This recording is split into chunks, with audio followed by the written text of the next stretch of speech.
ఆగనిగలం ప్రజాబలం AR5 news కి స్వాగతం. ఈ రోజు రాష్ట్రాల్లో జరిగిన ఘటన ఈ ఇంటికి వచ్చి ఈ నియోజకవర్గంలో ఎందుకు ఈ ఘటన జరిగింది, ఎందుకు రాష్ట్రంలో ఈ పరిస్థితులు ఉన్నాయి అన్నది నిజంగా ప్రతి ఒక్కరూ కూడా వాళ్ళ గుండెల మీద చేతులు వేసుకొని ఆలోచన చేయాల్సిన అవసరం ఎంతైనా ఉంది. ఎందుకంటే ఈరోజు నా పక్కనే లింగమయ్య అన్న భార్య ఉంది. తన భర్తను కోల్పోయి తను ఏం చేయాలో అర్థం కాని పరిస్థితిలో ఈరోజు లింగమయ్య అన్న భార్య నా పక్కన నిల్చొని ఉంది. అసలు ఈ ఘటన ఎందుకు జరిగింది, రాష్ట్రంలో ఉన్న పరిస్థితులు ఏమిటి, రాష్ట్రంలో ఇదే మాదిరిగా కొనసాగుతే పరిస్థితులు రాష్ట్రం పూర్వపు రోజుల్లో బీహారు గురించి మాట్లాడుకునే వాళ్ళం. ఈ రోజు ఉన్న రాష్ట్రంలో ఉన్న పరిస్థితులు చూస్తే ఈ బీహారు ఇటువంటి రాష్ట్రాలన్నీ ఎక్కడికో పోవాలి. ఆంధ్ర రాష్ట్రం పరువును దేశంలో కన్నా కూడా రోడ్డును పడేసిన పరిస్థితులు ఈ రాష్ట్రంలో ఈ రోజు చంద్రబాబు నాయుడు గారి పరిపాలనలో కనిపిస్తా ఉన్నాయి. నేను అడుగుతా ఉన్నా, ఇదే పెద్ద మనిషి చంద్రబాబు నాయుడు గారిని అడుగుతా ఉన్నా, రాష్ట్రంలో ఇంత దిగజారిన రాజకీయ పరిస్థితులు, దిగజారిన లా అండ్ ఆర్డర్ పరిస్థితులు, రెడ్ బుక్ పరిపాలన ఎందుకు కొనసాగనిస్తా ఉన్నారు అని చెప్పి నేను అడుగుతా ఉన్నా. ఇదే రాష్ట్రంలో మొన్నటికి మొన్న 57 చోట్ల ఎన్నికలు జరిగాయి. ఈ 57 చోట్లకు ZP చైర్మన్లు ఎన్నుకునే కార్యక్రమం కానీ, ఎంపీపీ వైస్ ఎంపీపీలను ఎన్నుకునే కార్యక్రమం కానీ, కోఆప్షన్ సభ్యులను ఎన్నుకునే కార్యక్రమాలు కానీ, ఉప సర్పంచ్ ఎన్నుకునే కార్యక్రమాలు కానీ, వీటి అన్నింటిలోనూ కూడా 57 చోట్ల రాష్ట్రంలో ఎన్నికలు జరిగితే 7 చోట్ల చంద్రబాబు నాయుడు గారికి వాతావరణం సరిగ్గా లేదు అని, తాను గెలిచే పరిస్థితి ఎక్కడా కూడా కనిపించడం లేదు అని, ప్రలోభాలు పెట్టడానికి ఇంకా సమయం కావాలి అని ఏకంగా 7 చోట్ల ఎన్నికలు చంద్రబాబు నాయుడు గారు పోస్ట్పోన్ చేయించారు. మరో 50 చోట్ల ఎన్నికలు అనివార్య పరిస్థితుల్లో, ఇక జరగక తప్పని పరిస్థితిలో, అంటే చంద్రబాబు నాయుడు గారు ఎంత భయపెట్టినా ఎంత ప్రలోభాలు పెట్టినా కూడా ఎవరు కూడా లొంగని పరిస్థితి కనిపించిన నేపథ్యంలో ఎన్నికలు జరపక తప్పని పరిస్థితిలో జరపాల్సి వచ్చింది. నేను అడుగుతా ఉన్నా, ఈ 50 చోట్ల ఎన్నికలు జరిగితే ఏకంగా 39 చోట్ల వైఎస్ఆర్సీపీ గెలిచింది. నేను అడుగుతా ఉన్నా ఇదే పెద్ద మనిషి చంద్రబాబు నాయుడు గారిని, ఈ 57 చోట్లైనా కూడా చంద్రబాబు నాయుడు గారికి బలం లేదు. గెలిచిన వాళ్ళంతా వైఎస్ఆర్సీపీ సభ్యులు, వైఎస్ఆర్సీపీ బీఫామ్ మీద గెలిచిన సభ్యులు, వైఎస్ఆర్సీపీ టికెట్ మీద గెలిచిన సభ్యులు, వైఎస్ఆర్సీపీ ఫ్యాన్ గుర్తు మీద గెలిచిన సభ్యులు. మరి ఇలాంటి చోట చంద్రబాబు నాయుడు గారికి బలం లేదని తెలిసి ఎందుకు చంద్రబాబు నాయుడు గారు హింసను ప్రోత్సహిస్తూ, ప్రలోభాలను ప్రోత్సహిస్తూ, భయపెట్టిస్తూ, పోలీసులను తన దగ్గర పనిచేసే వాచ్మెన్ల కన్నా హీనంగా కూడా వాడుకుంటూ ఎందుకు చంద్రబాబు నాయుడు గారు ఇంత దిగజారిన రాజకీయాలు ఎందుకు చేస్తూ ఉన్నారు చంద్రబాబు నాయుడు గారిని అడుగుతా ఉన్నా. ముఖ్యమంత్రి స్థానంలో ఉన్న వ్యక్తి ఏమవుతుందండి, ఒక చోట ఎంపీపీ పదవి పోతే ఏమవుతుందండి, ఒక చోట ZP చైర్మన్ పదవి పోతే ఏమవుతుందండి, ఒక చోట ఉప సర్పంచ్ పదవి పోతే. నేను అడుగుతా ఉన్నా, ఇదే పెద్ద మనిషి చంద్రబాబు నాయుడు గారి ముఖ్యమంత్రి కాబట్టి, అధికారంలో ఆయన ఉన్నాడు కాబట్టి, రాష్ట్రంలో ఏ పదవైనా కూడా తనకు బలం లేకపోయినా కూడా, తనకు సంఖ్యాబలం లేకపోయినా కూడా, తాను ముఖ్యమంత్రి అన్న అహంకారంతో ఏ పదవైనా కూడా నాకే కావాలి, ఏ పదవైనా కూడా నేను దౌర్జన్యం చేస్తాను అని చెప్పి లా అండ్ ఆర్డర్ను పూర్తిగా నాశనం చేసిన పరిస్థితుల మధ్య ఈరోజు రాష్ట్రంలో పరిపాలన సాగుతూ ఉంది. ఇదే పెద్ద మనిషి చంద్రబాబు నాయుడు గారిని అడుగుతా ఉన్నా, ఇదే రామగిరిలో ఇదే మండలంలో ఎంపీపీ ఎన్నికకు సంబంధించి ఎంపీపీ ఎన్నికకు సంబంధించి నోటిఫికేషన్ ఇచ్చారు.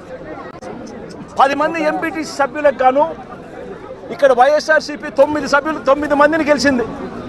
9 ఎంపీటీసీలు వైఎస్ఆర్సీపీ అయితే కేవలం ఒకే ఒక్క చోట తెలుగుదేశం పార్టీ గెలిచిన పరిస్థితులు.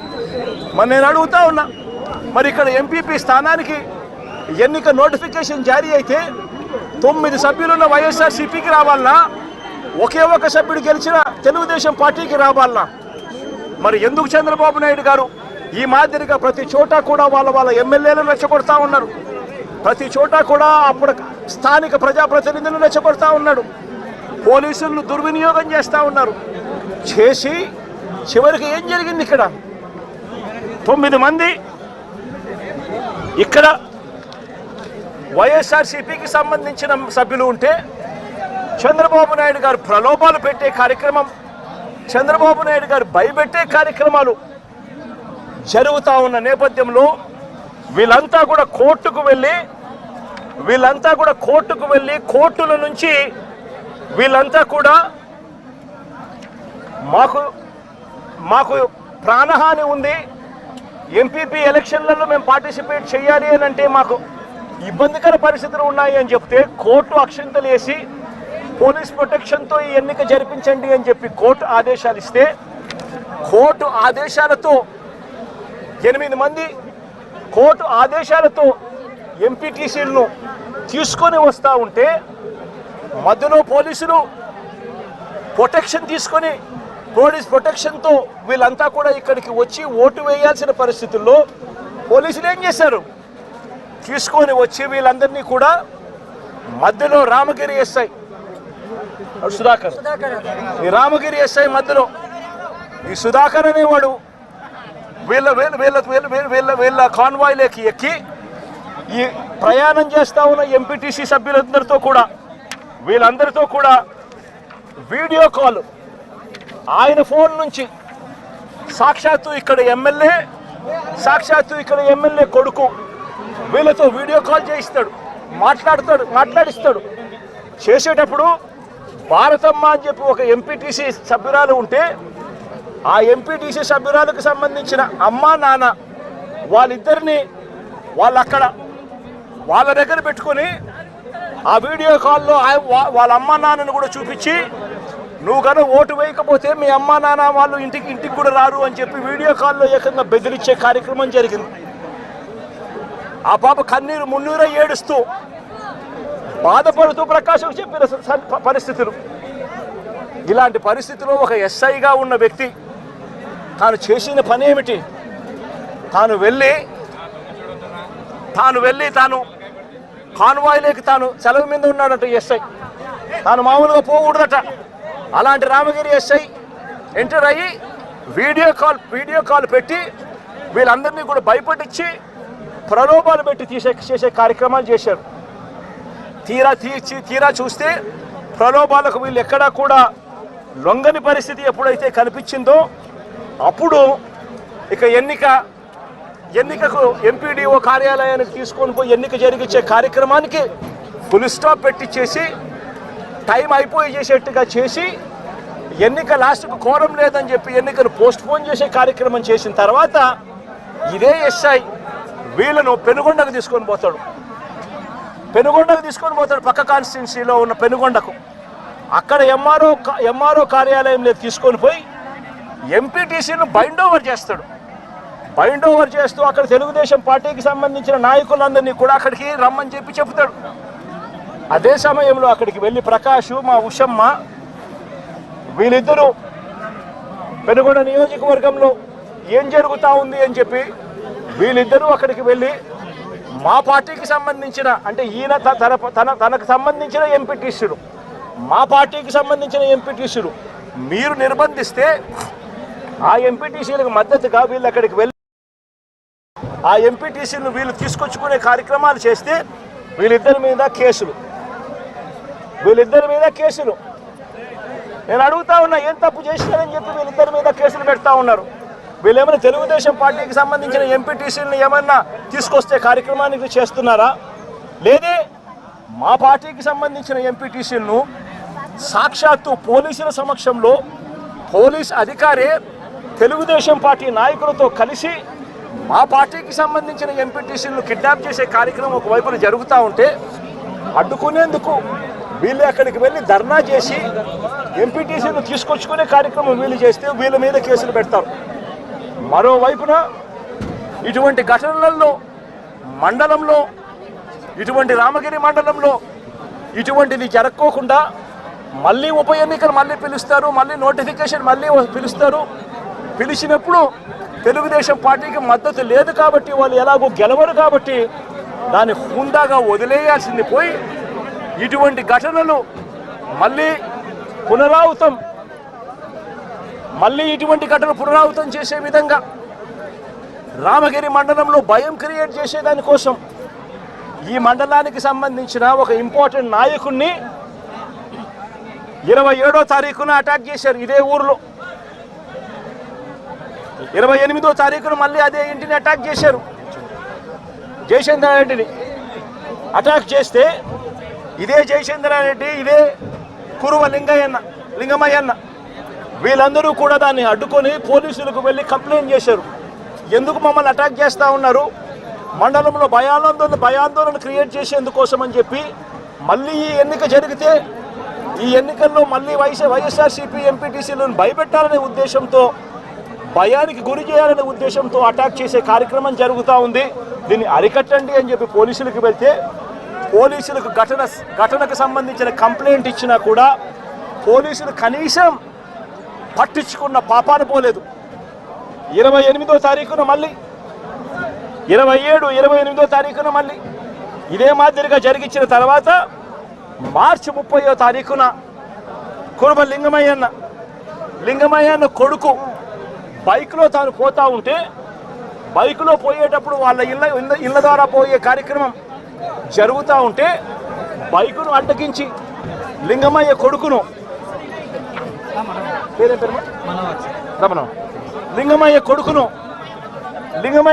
అటాక్ చేస్తారు.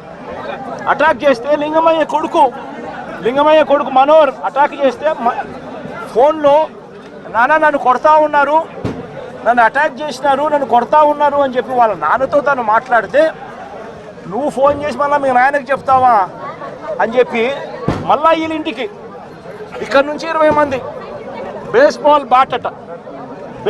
బ్యాట్ కూడా తీసుకొని పోయి బేస్బాల్ బ్యాటు, కట్టెలు, రాళ్ళు, మచ్చుకొత్తి కూడా తీసుకొని మీద 20 మందితో ఇళ్ళ కాడికి పోయినారు.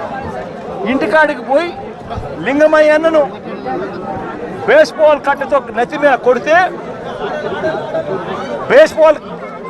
బేస్బాల్ కట్ట విరిగి ఏకంగా ఆ మనిషి చనిపోవడం జరిగింది. నేను అడుగుతా ఉన్నా ఇదే రకమైన పాలనకు సంబంధించి నేను క్వశ్చన్స్ అడుగుతా ఉన్నా. చంద్రబాబు నాయుడు గారిని అడుగుతా ఉన్నా, పోలీసులను అడుగుతా ఉన్నా, అయ్యా మీరు చేసేది న్యాయంగా ఉందా, మీరు చేసేది ధర్మంగా ఉందా అని చెప్పి నేను అడుగుతా ఉన్నా. మీరు చేస్తూ ఉన్న ఈ రాంగ్ ప్రెసిడెంట్ వల్ల రాష్ట్రం ఈరోజు బీహార్ కన్నా నాశనమైన పరిస్థితుల్లో ఈరోజు తయారవుతూ ఉంది రాష్ట్రం. ప్రతి చర్య మనం చేసేది డెమోక్రసీలో సిగ్గుతో తలంచుకునే కార్యక్రమానికి మీరంతా కూడా సిగ్గు లేకుండా చేస్తూ ఉన్నారు. ఇదే లింగమైన అడుగుతా ఉన్నా, వీళ్ళల్లో కొట్టిన పోలీసులు కేసులు పెడతా ఉన్నారు. వీళ్ళ దగ్గరికి వచ్చి 20 మంది వీళ్ళని అటాక్ చేస్తే కేసులు పెట్టింది ఎంతమంది మీద? కేవలం 2 మీద మాత్రమే కేసులు పెట్టారు. ఇదే దాంట్లో క్రియాశీలకంగా వ్యవహరించిన రమేష్ నాయుడు మీద ఎందుకు కేసు పెట్టలేదు, మిగిలిన వాళ్ళందరినీ కేసులోకి ఎందుకు తీసుకొని రావడం లేదు అని చెప్పి ఇదే పోలీసులు, ఇదే చంద్రబాబు నాయుడు గారిని అడుగుతా ఉన్నా. ఇదే గ్రామంలో ఇదే తెలుగుదేశం పార్టీకి సంబంధించిన ఎమ్మెల్యే బంధువులు, వీళ్ళంతా బంధువులని తెలిసినా కూడా రెచ్చగొట్టే కార్యక్రమం సాక్షాత్తు ఈ ఎమ్మెల్యే కొడుకు ఇక్కడికి వచ్చి ఈ గ్రామంలో 27వ తారీఖు ఆయనే వచ్చి రెచ్చగొట్టే కార్యక్రమం చేసిపోయినా కూడా ఆయన మీద కూడా కేసు ఎందుకు పెట్టడం లేదు అని అడుగుతా ఉన్నా. వాళ్ళందరినీ కూడా తప్పించే కార్యక్రమం చేస్తూ ఉన్నారు. తూతూ మంత్రంగా ఇద్దరి మీద మాత్రమే కేసు పెట్టారు. కానీ ఈ హత్యను ప్రోత్సహించిన ఎమ్మెల్యేను కానీ ఎమ్మెల్యే కుమారుడు కానీ వారి మీద మాత్రం ఎటువంటి చర్యలు కూడా తీసుకోలేదు. కంప్లైంట్ చేసినా కూడా 27వ తారీఖున 28వ తారీఖున మా ఇళ్ళ మీద దాడి జరుగుతూ ఉంది, మాకు పోలీస్ ప్రొటెక్షన్ ఇవ్వండి అని చెప్పి కంప్లైంట్ చేసినా కూడా పోలీసులు ఎందుకు పట్టించుకోలేదు అని చెప్పి చంద్రబాబు నాయుడు గారిని అడుగుతా ఉన్నా, పోలీసులను కూడా అడుగుతా ఉన్నా. ఇదే ఎస్ఐ సుధాకర్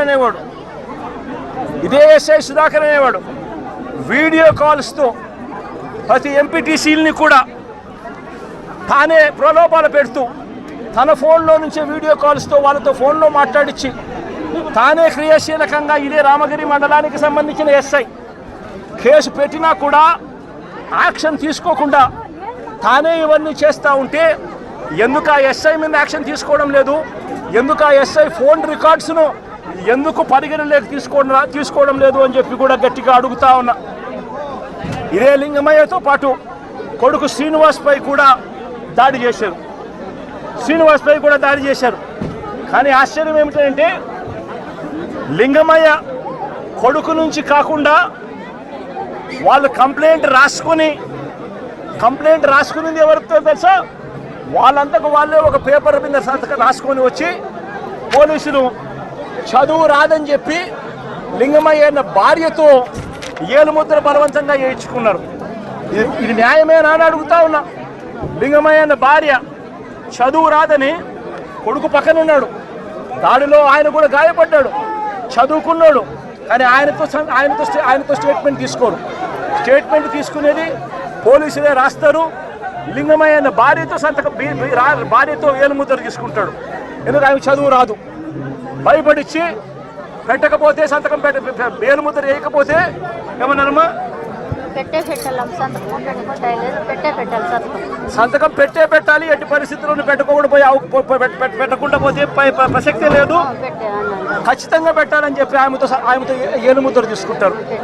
వీళ్ళు ఏం రాసుకున్నారో ఆమెకు తెలీదు, ఏం స్టేట్మెంట్ ఉందో దాంట్లో తెలీదు, ఎవడు చెప్పడు. కానీ కొడుకు ఇచ్చే స్టేట్మెంట్ మాత్రం తీసుకునే కార్యక్రమం మాత్రం చేయరు. ఇదే లింగమయ్యను చంపాలనే ఉద్దేశంతో బేస్బాల్ బ్యాటుతో మరి ఇక్కడికి వచ్చి బేస్బాల్ బ్యాటుతో తల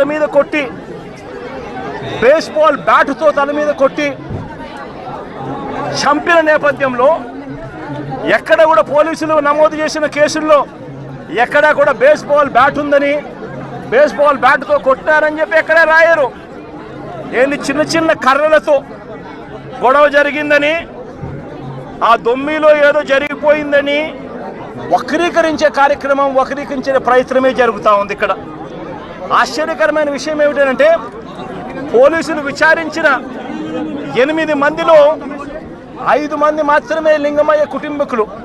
మిగిలిన 3 పోలీసులు సాక్షులుగా చేర్చిన మిగిలిన 3 తెలుగుదేశం పార్టీకి సంబంధించిన నిందితులకు సంబంధించిన సన్నిహితులను సాక్షులుగా మరో 3 పోలీసులే చేర్చడం అన్నది నిజంగా లా అండ్ ఆర్డర్ అన్నది ఏ స్థాయిలోకి దిగజారిపోయింది, పోలీసు అనే వ్యవస్థ ఏ స్థాయిలోకి దిగజారిపోయింది అని చెప్పడానికి నిజంగా ఇంతకన్నా వేరే ఉదాహరణ కూడా అవసరంలా. అంటే వీళ్ళే మనుషులను తప్పించేదానికోసం సాక్షులను కూడా వీళ్ళకు కావలసిన సాక్షులను మాత్రమే వీళ్ళు ఇప్పుడే యాడ్ చేసుకొని దానికి మళ్ళా లింగమయ్య అన్న భార్యతో ఏలుముద్ర చేయించుకొని వీళ్ళంతకు వీళ్ళే కేసును బిల్డప్ చేస్తూ ఉన్నారనంటే ఇంతకన్నా దారుణమైన పోలీసు వ్యవస్థ ప్రపంచ చరిత్రలో ఎక్కడైనా ఉంటుందా అని అడుగుతూ ఉండ. వీళ్ళంతకు వీళ్ళే తప్పుడు సాక్ష్యాలు క్రియేట్ చేసి వీళ్ళంతకు వీళ్ళే కేసును నీరు కార్చే కార్యక్రమం జరుగుతూ ఉంది. నేను ఒకటే చెప్తా ఉన్నా, ఇక్కడ రామగిరిలో జరిగిన విషయమైనా కానీ రాష్ట్ర వ్యాప్తంగా వీళ్ళు చేస్తూ ఉన్న అన్యాయాలు అయితేనేమి, తిరుపతిలో డిప్యూటీ మేయర్ ఉప ఎన్నిక జరిగితే ఏకంగా బస్సులో ఉన్న కార్పొరేటర్లను ఏకంగా పోలీసులు ఆధ్వర్యంలోనే అడ్డగించి ఏకంగా బస్సులో ఉన్న కార్పొరేటర్లు బస్సులో ఉన్న ఎమ్మెల్సీను ఏకంగా పోలీసుల ఆధ్వర్యంలోనే కిడ్నాప్ తీసుకొని పోవడం. ఏ స్థాయిలోకి దిగజారిపోతా ఉందో నేను అడుగుతా ఉన్నా. చంద్రబాబు నాయుడు గారు సొంత నియోజకవర్గం రామకుప్పంలో జరిగిన ఎంపీపీ ఎన్నిక కూడా అదే పరిస్థితి.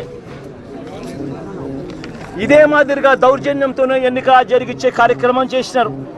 పశ్చిమ గోదావరి జిల్లాలో జరిగిన అత్తిలి ఎంపీపీ ఎన్నిక చూసినా ఇదే దౌర్జన్యమే కనిపిస్తుంది. ఎక్కడా వీళ్ళకి సంఖ్యాబలం లేదు, అయినా కూడా దౌర్జన్యంతోనే గెలవాలి అని చెప్పి దౌర్జన్యాలు చేసిన పరిస్థితులే కనిపిస్తూ ఉన్నాయి. విశాఖపట్నంలో కూడా ఇప్పుడు ఏం జరుగుతూ ఉంది? 98 మంది సభ్యులుంటే 56 మంది సభ్యులు వైఎస్ఆర్సీపీ బీఫామ్ మీద, వైఎస్ఆర్సీపీ సింబల్ మీద గెలిచిన వాళ్ళు. తెలుగుదేశం పార్టీకి ఎక్కడ ఉంది స్ట్రెంత్ అని అడుగుతా ఉన్నా.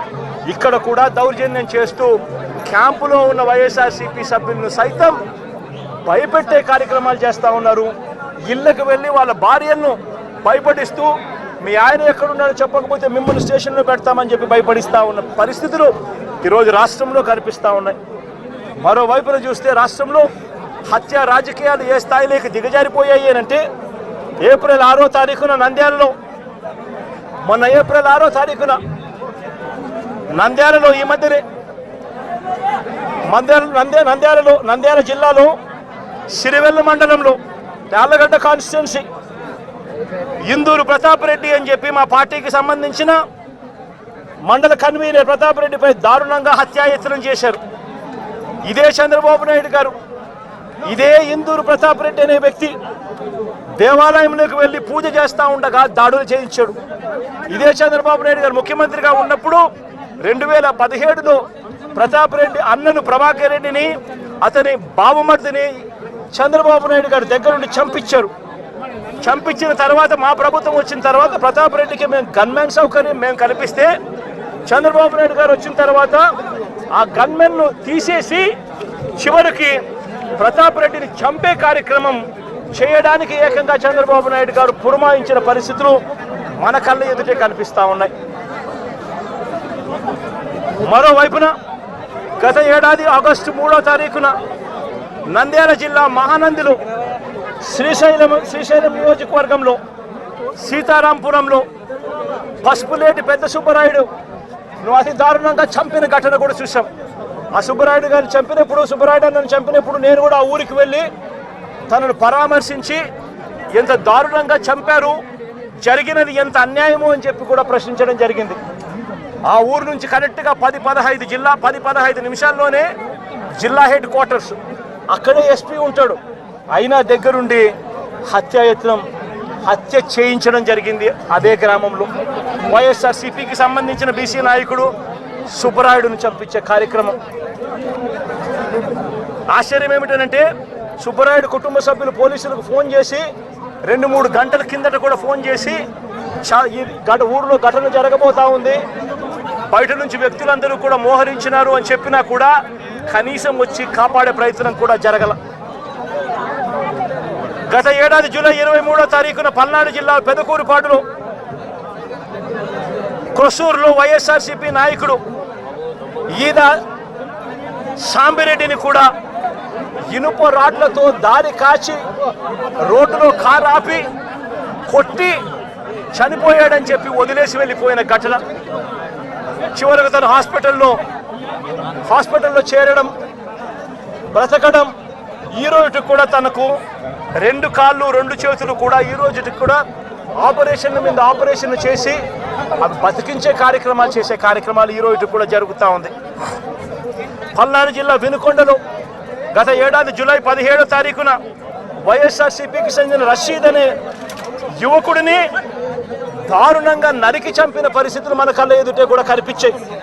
ఈ ఘటన నేషన్ వైడ్ ఢిల్లీలో మేము దీక్ష చేస్తూ రషీద్ను చంపిన, నడి రోడ్డు మీద చంపిన ఘటనలు కూడా ఢిల్లీలో దీక్షను చేస్తూ యావత్ దేశానికి కూడా చూపించిన పరిస్థితి కూడా చూసాం. చంద్రబాబు నాయుడు గారి పరిపాలనలో ఈరోజు ఏం చేస్తూ ఉన్నారు అనంటే దొంగ సాక్ష్యాలను వీళ్ళే క్రియేట్ చేస్తూ ఉన్నారు. వీళ్ళే దొంగ సాక్ష్యాలను క్రియేట్ చేసి వీళ్ళకు నచ్చని నాయకులందరినీ కూడా ఒక పద్ధతి ప్రకారము కేసుల్లో ఇరికించి జైళ్ళ పాలు చేసే కార్యక్రమము, చంపించే కార్యక్రమాలు దగ్గర నుండి చంద్రబాబు నాయుడు గారు చేస్తూ ఉన్నారు. మొన్ననే పోసాని కృష్ణమురళిని చూసాం. పోసాని కృష్ణమురళి అనే వ్యక్తి సినిమాలో దర్శకుడు. ఆ మనిషి చేసిన తప్పల్లా ఏమిటంటే నంది అవార్డు తనకు ఇస్తే నంది అవార్డును తాను తీసుకోలేదు. తీసుకోకుండా కుల వివక్ష పాటిస్తున్నారు అని చెప్పి ఒక స్టేట్మెంట్ ఇవ్వడం ఆయన చేసిన తప్పు. 2017లో ఆయన చేసిన ఈ తప్పుకు ఈరోజు ఇన్ని సంవత్సరాల తర్వాత ఆయన మీద 18 కేసులు పెట్టి ఆయన జైలు చుట్టూ తిప్పి ఏకంగా నెల రోజుల పైన ఆయన జైల్లో పెట్టించే కార్యక్రమాలు చేశారు. దళిత మాదిగ సామాజిక వర్గానికి సంబంధించిన మా లోక్సభ సభ్యుడు మాజీ లోక్సభ సభ్యుడు నందిగాం సురేష్ పై తప్పుడు కేసులు పెట్టి ఏకంగా 145 రోజులు అతన్ని జైల్లో పెట్టడం కూడా చేశారు. మాజీ ఎమ్మెల్యే పిల్లని రామకృష్ణారెడ్డి ఇతని మీద కూడా కుట్రపూరితంగా తప్పుడు కేసులు పెట్టి 55 రోజుల పాటు ఇతన్ని కూడా జైల్లో పెట్టించే కార్యక్రమాలు చేశారు. దాడులు చేసేది టీడీపీ వాళ్ళైతే జైల్లో పెట్టింది మా వాళ్ళను, వైఎస్ఆర్సీపీకి సంబంధించిన వాళ్ళను జైల్లో పెడతా ఉన్నారు. పోలీసులు క్రియాశీలక పాత్ర పోషిస్తూ ఉన్నారు. వల్లభనేని వంశీ తాను ఘటనా స్థలంలో లేడు అని చెప్పి ఏకంగా తెలుగుదేశం పార్టీ ఆఫీసు దాడి జరిగిన ఘటనలో తాను లేడు అని చెప్పి ఏకంగా కోర్టులోకి వచ్చి తెలుగుదేశం పార్టీకి సంబంధించిన వ్యక్తి పనిచేస్తూ ఉన్న వ్యక్తి కోర్టు 18 సార్లు ఆయనకు వాయిదాలు పిలిస్తే 18వ తారీఖు రాని తప్పని పరిస్థితిలో పోలీసులే తనను ప్రవేశపెడితే కోర్టు ముందర తానే వంశీ అనేవాడు అక్కడ లేడు అని చెప్పిన తర్వాత కూడా వంశీని అదే కేసులో ఇరికిచ్చి అదే కేసులో వంశీని ఇబ్బంది పెడుతూ ఇప్పటికి 50 రోజుల నుంచి వంశీని కూడా జైల్లో పెట్టించే కార్యక్రమాలు చేశారు. ఇలా రాష్ట్రం మొత్తం మీద రెడ్ బుక్ పరిపాలన సాగిస్తూ ఉన్నారు. ఇదే చంద్రబాబు నాయుడు గారిని అడుగుతాను, అయ్యా చంద్రబాబు, ప్రజల్లో ఏదైనా కూడా మంచి పేరు తెచ్చుకొని రాజకీయాలు చేయడం నేర్చుకోండి. మీరు సూపర్ 6 ఎందుకు అమలు చేయడం లేదు అని చెప్పి ఈరోజు ప్రజలు గట్టిగా నిలదీస్తూ ఉన్నారు. సూపర్ 7 హామీలను ఎందుకు అమలు చేయడం లేదు అని ప్రజలు మిమ్మల్ని గట్టిగా ప్రశ్నిస్తూ ఉన్నారు. ఇలాంటి ప్రశ్నించే సమయంలో ప్రజల గొంతు వినపడకూడదు అని చెప్పి రాష్ట్ర వ్యాప్తంగా రెడ్ బుక్ పాలన మీరు సాగిస్తూ వైఎస్ఆర్సీపీకి సంబంధించిన వాళ్ళు లేదా మీ సూపర్ 6ను మీ సూపర్ 7ను ఎందుకు అమలు చేయడం లేదు అని చెప్పి అడుగుతా ఉన్న ప్రజలను మీరు దాక్షిణ్యం లేకుండా ఈ రకంగా ప్రతి చోట కూడా పోలీసులను ఉపయోగించుకుంటూ ఎమ్మెల్యేలందరినీ కూడా హింసను ప్రోత్సహించండి అని చెప్పి వాళ్ళందరినీ కూడా ఉసగొలుపుతూ రాష్ట్ర వ్యాప్తంగా కూడా మీరు చేస్తూ ఉన్న ఈ దౌర్జన్య కాండ త్వరలోనే ప్రజలు చూస్తూ ఉన్నారు, దేవుడు చూస్తూ ఉన్నాడు. ఖచ్చితంగా మీకు బుద్ధి చెప్పే పరిస్థితి త్వరలోనే వస్తుందని చెప్పి ఈ సందర్భంగా చంద్రబాబు నాయుడు గారికి గట్టిగా మందలిస్తూ చెప్తా ఉన్నా. అదే మాదిరిగా ఇంకొక విషయం కూడా చెప్తా ఉన్నా. ఇదే చంద్రబాబు నాయుడు గారికి చెప్తా ఉన్నా, ఇదే పోలీసులకు చెప్తా ఉన్నా. పోలీసులు ఎవరైతే చంద్రబాబు నాయుడు గారిని మెప్పు కోసం చంద్రబాబు నాయుడు గారి మెప్పు కోసం ఎవరైతే వాళ్ళ టోపీ మీద ఉన్న సింహాలకు సెల్యూట్ చేయకుండా చంద్రబాబు నాయుడు గారికి వాచ్మెన్ల కింద పనిచేస్తా ఉన్న ఆ ప్రతి పోలీస్ అధికారికి చెప్తా ఉన్నా, ఎల్లకాలం చంద్రబాబు నాయుడు గారి పరిపాలన సాగదు. చంద్రబాబు నాయుడు గారి పరిపాలన త్వరలోనే వస్తుంది. ప్రతి పోలీస్ అధికారికి కూడా చెప్తా ఉన్నా, మీ బట్టలు తీస్తామని చెప్పి ప్రతి పోలీస్ అధికారికి మీ యూనిఫామ్ తీస్తాం, శబ్దం నిలబెడతాం, దోషులుగా మిమ్మల్ని నిలబెట్టి మీ యూనిఫామ్ తీయించి మీకు ఉద్యోగాలు లేకుండా చేస్తామని కూడా ఈ సందర్భంగా ఇప్పటికైనా చెప్తా ఉన్నా. ప్రతి పోలీస్ అధికారిలో కూడా మార్పు తెచ్చుకోండి. ఎల్లకాలం ఇదే పరిపాలన సాగదు. మీరు చేసిన ప్రతి పనికి కూడా వడ్డీతో సహా లెక్కేసి మిమ్మల్ని దోషులుగా నిలబెట్టి మీతో కక్కిచ్చే కార్యక్రమం ఖచ్చితంగా చేస్తామని చెప్పి కూడా ఈ సందర్భంగా ప్రతి పోలీస్ అధికారికి కూడా చెప్తా ఉన్నాం.